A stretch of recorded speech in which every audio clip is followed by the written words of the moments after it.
देश के मशहूर शायर आदम गोंडवी ने कहा था कि कोई भी सरफिरा आकर के जब चाहे जिना कर ले, हमारा मुल्क कुछ मसलों में बुधिया की लुगाई है।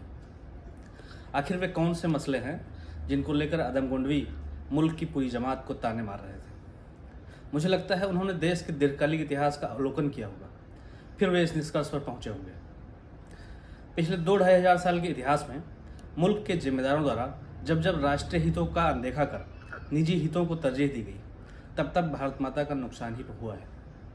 लंबे कालखंड में हम गुलामी की जंजीरों में भी जकड़े गए हैं। ऐसा नहीं है कि राष्ट्रीय हितों को साधने के लिए हमारे पुरखे आगे नहीं आए, पर अधिकतर यही पाया गया है कि निजी हितों का महत्व राष्ट्रीय हितों पर भारी पड़ गया है। चूंकि हम अपने पीछे के इतिहास से सीखकर अपना कर्तव्य समझने के बजाय इतिहास की गलतियां बार बार दोहरा रहे हैं, शायद यही बात मशहूर शायर आदम गोंडवी को नागवार गुजरी। इसीलिए उन्होंने कह दिया कि हमारा मुल्क कुछ मसलों में बुधिया की लुगाई है।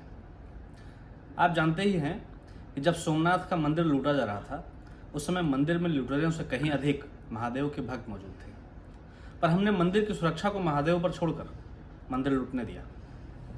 प्लासी की लड़ाई ने भारत का भविष्य बदल कर रख दिया। पर क्या आप जानते हैं कि जितनी संख्या में अंग्रेजी सेना भारतीय सेना से युद्ध कर रही थी, उससे कहीं ज़्यादा लोग युद्ध को देख रहे थे। भारत का भविष्य बदल रहा था और लोग इस बात को समझने के बजाय युद्ध का मनोरंजन करके तालियां बजा रहे थे। सही बात तो यह है कि हम समय की गति को समझ पाने में हमेशा असफल रहे हैं। आज भी यही हाल है। विदेशों में भारत के लोकतंत्र को खतरे में बताया जा रहा है। सेना के पराक्रम पर सवाल उठाए जा रहे हैं, उसके सबूत मांगे जा रहे हैं। न्यायालयों को खाप पंचायतें पछाड़ने की होड़ में है। कुश्ती संघ महिला पहलवानों का विवाद 12-15 साल के पुराने विवाद यौन उत्पीड़न के मामले की विवेचना अब चल रही है। सबूतों के बजाय महिलाओं के विशेषाधिकार का प्रयोग किया जा रहा है, और इतना ही नहीं, न्यायिक जांच के पहले ही मीडिया प्रमाण पत्र भी बांट रही है।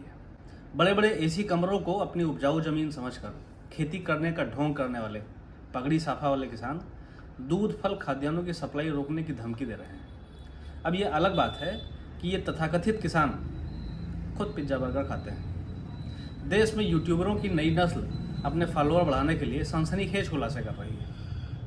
बालिग को नाबालिग बनाने का पर्दाफाश हो चुका है, फिर भी देश का बड़ा तबका मेडल को गंगा में बहाने की धमकी से शर्मसार हो रहा है।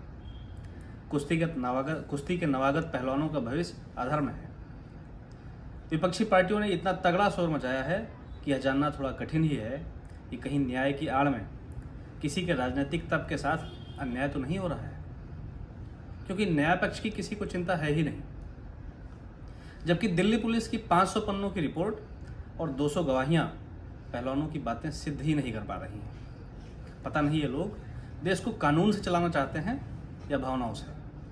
इसका फैसला आप ही करिए। जय हिंद, जय भारत।